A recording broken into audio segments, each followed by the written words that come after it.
before we leave CPAC behind for the rest of the show, I want to talk about the one, the only JD Vance. So JD Vance also appeared at CPAC this weekend. He made some comments about immigration that I think are worth discussing.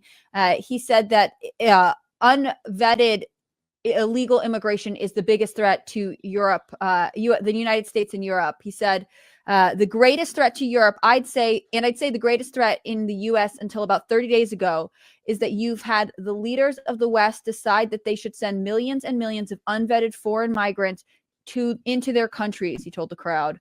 And I think that this reflects the ongoing theme. One of the criticisms of the first Trump presidency was that he campaigned on immigration, got into office, and then did not make enough progress in terms of illegal immigration. Now, he did build the wall. There were some restrictions, but there were a lot of people who felt like it was not completely promises kept.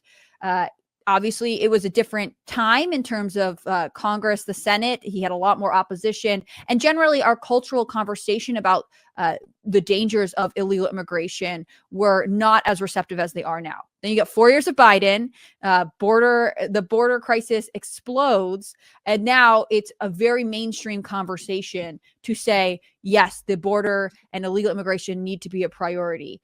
What do you guys think of JD Vance? Do you think he'll continue to kind of lead the conversation on immigration for the Trump administration? I mean, I hope so. I don't think they can afford to not talk about it because, yeah, I mean, we have a conflict of worldviews right now in America, and that's a lot of it has to do with like how they weren't paying attention to the border or just didn't care, honestly, for like the last administration. So he has to continue the conversation in my eyes. Yeah, especially in Europe. I mean, Europe has been wrecked, has been devastated with a lot of their open border policies that have allowed anyone and everyone to just walk into their country. They're paying for that with a lot of crime, a lot of assaults on women.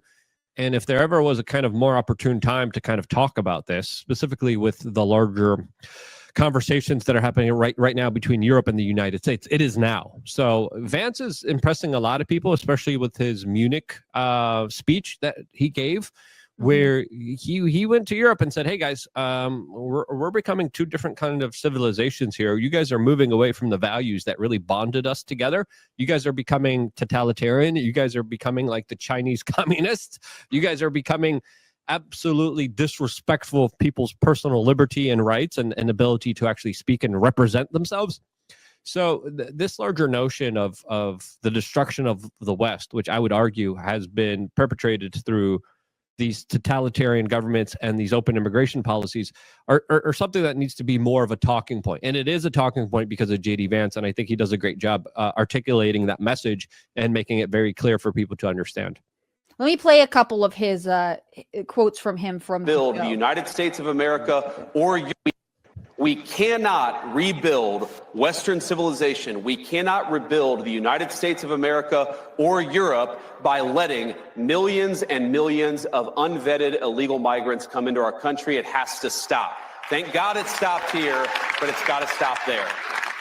And a related issue, Mercedes, is you can't just stop it. You have to allow European peoples, and of course the American people too, to raise issues about it. Right. You have to allow free speech to debate this stuff. You have to stop doing things to the populations of the world. You've got to give the populations of the world the opportunity to speak up and say, no more of this BS.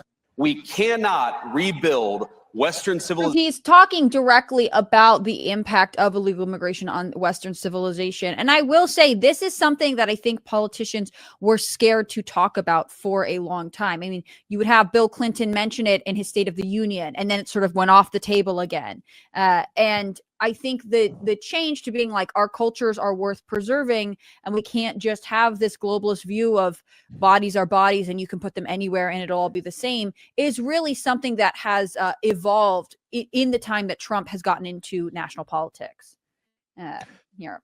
Yeah, I think we're seeing the rise of JD Vance, who's becoming a major political force and juggernaut. I think a lot of people are realizing, well, this guy's very polished. He's very articulate. And I think he's really setting himself up for 2028. if, of course, Trump doesn't figure out a way to run again, as Steve Bannon even hinted and alluded at that during his CPAC speech, saying, you know what, let him run again. And then, of course, he tried to trigger the media and have everyone talk about him. And then he did a gesture that, of course, did exactly that. There's a couple different congressmen who have filed to try and figure out ways to get Trump to run for a third term. Although I will say, I think part of it is like, if you have supported Trump, you need to take up the mantle of what he has built. It shouldn't just fall to one person. I'm going to play this video too. It's another segment of what JD Vance said at CPAC.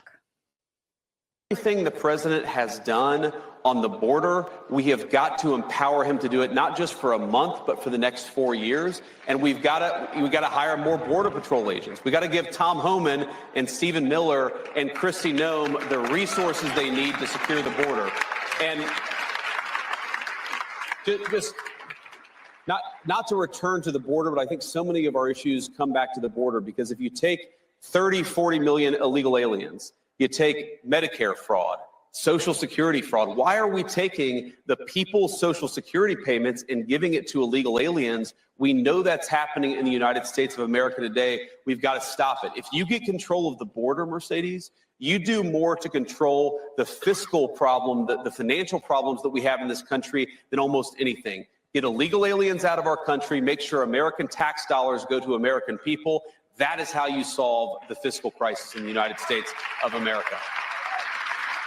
Gothix, do you think most Americans understand that illegal immigration truly does have a financial impact on them? No, these people are illiterate. I'm sorry, but they don't think of the bigger picture. They're very myopic and they can't think beyond stage one. Like, they just see, how does this affect me personally? You know, what do they say? No one is illegal or something, like all these catchphrases. They don't actually think about what they're thinking about. But yeah, I mean, it does affect our pocket at the end of the day. It affects our safety. It affects, because as I said before, like, this is a matter of, first of all, yeah, you got a security issue, but competing worldviews. People who come into this country, they are running on an entirely different set of values and beliefs than people that are here in America. And what makes you think there's not going to be any conflict with that, let alone how it's not going to hurt you financially?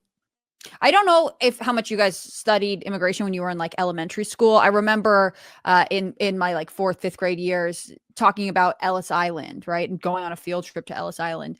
And there was this sort of more, I would say, almost romantic view of that period of immigration. We had these people coming over from Europe and they wanted a better life and they were starting out and things were hard. But ultimately they were pursuing the American dream. And I think that we are taught that that's why immigrants come to a country as if it's a universal truth. I think there are people who want to come to America and adopt American values and who want to be a part of the system. But I don't think that's true for illegal immigration. And I also personally don't think it's true for all people who immigrate here legally. I think there are a lot of people who are like, I want the financial benefits of being an American. I want the affluence, but I don't buy into the culture. I actually want to stay separate. And that long term can't hold us together as a nation. Yeah, I think it also depends on cultures and how they align with American values. I'm an immigrant. I came to this country when I was, very young, and I love this country. I love America. I love the Constitution. I love the Bill of Rights. I love the people here. I detest the draconian IRS system. I detest the people that take advantage of this country and the opportunity that it lays in front of them that they take advantage of and screw over everyone else in exchange for that. So, for me personally, coming here, I see America as a land of opportunity, as a land of you can make anything happen here. And I did. I created my own business. My family created their own businesses here. We never relied on any kind of, benefits from the government. We didn't want it because we were too prideful. We were like, why? It's not like we're entitled. It's a different kind of point of view where I think there's some people that are like, what can I get? Instead of what can I do? What can I give? And I think those different attitudes and spirits are kind of identified, not just in the individuals, but in larger cultures as well. Yeah, I agree. What do you think, Gothix? Do you think that it's enough just to be in America to assimilate, or do you think cultural assimilation takes a little bit more than that? I think culturalists. Yeah, I mean, you could argue, okay, what is American culture? Because it seems that people have their different definition of what that means. There's a lot of Americans who think the purpose of the government is to provide goods and services, and clearly I don't agree with that. So I think the question is, it's like, what do you mean by assimilating? What are we assimilating to? Are people coming from other countries to assimilate into a lot of like the woke stuff we've been seeing for the like God knows how long? Then no, I don't think that's a good idea. There is something that is underlying like American culture that I think people keep avoiding. And you know, this is why it's so dangerous to have wide open borders, because when you have other people come from other countries who are following a different framework, a different moral, ethical framework, inevitably you're going to have tension. And I look at it as almost like replacing the American culture with something else, a new American culture, if you will. Yeah, I think so too. I sometimes am concerned because so many young people are like, I mean, they definitely do this with like general white culture, but I think it's even done just to Americans. Like Americans have no culture. They're just dumb and lazy and there's nothing there. And I actually hate it so much. Part of it is America is enormous. There are so many regional enclaves of culture that we are just taught to overlook and ignore. When the reality is we have states the same size as some European countries and we appreciate those cultures, right?